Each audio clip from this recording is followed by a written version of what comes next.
So I want to go through a couple of things. First of all, there is real problems in China. China is still closing everything down, and their society is collapsing. Shanghai, there are stories now, and it's amazing because these are Americans that live in Shanghai. And in the story that was, I can't remember, it was an American journal, they did not want to be identified in fear of repercussions. And what they're saying is, as soon as this lockdown's over, I'm out of here. I love the quote from one of them that said, the problem with this is there's no one to turn to for help. Bingo. Now you understand the problem with an all-encompassing government. Whenever they decide they're going to do something, there's no one to turn for help. Who's going to help you? You going to call the police? Because that's the government. You going to call the politician? Because that's the government. You going to call the military? Because that's the government. You going to call the media? Because that's the government. So it's falling apart badly, and the ships that are stuck in port and trying to get into port, unlike anything the world has ever seen. This is much worse than it was with COVID. Remember when we couldn't get anything? Now it's causing all kinds of problems, and we are just at the beginning of this story. This is an epic black swan event.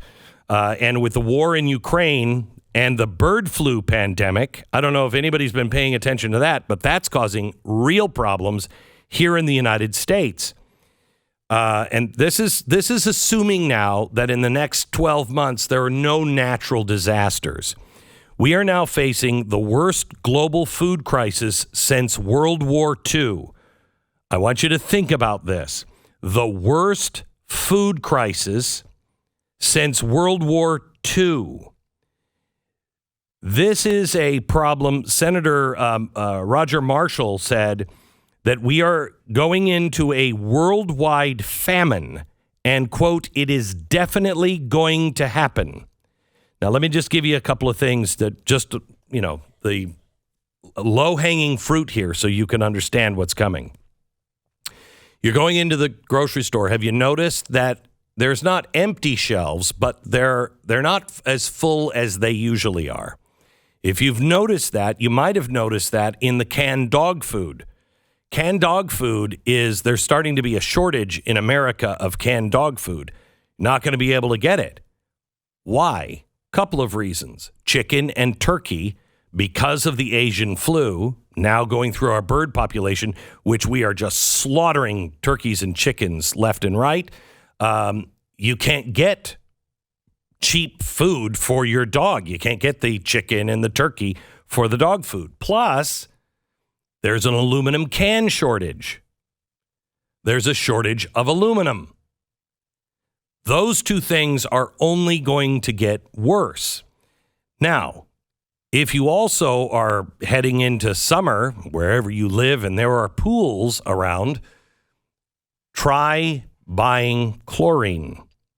You're about to see a growing problem with chlorine. The pandemic is not the problem this time. This is Hurricane Laura in late 2020. It leveled the facilities of a major chlorine manufacturing plant in Louisiana. 40% of all of our chlorine is made at that plant. Well, that was 2 years ago. Why isn't that plant back online? Because of the building supply shortage. They can't get it back online because they don't have the supplies they need to rebuild it. There's also the baby formula shortage that is continuing and getting worse. Have you tried to buy bulk food?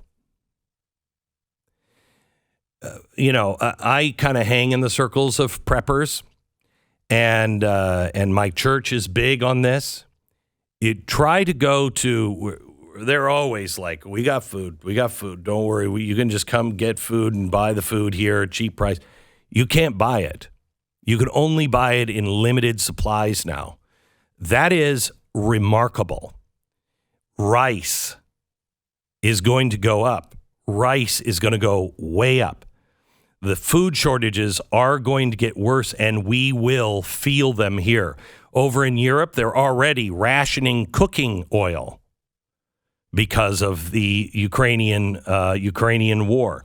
Inflation, supply chain, shortages of energy, food, raw materials, and labor are all going to accelerate this.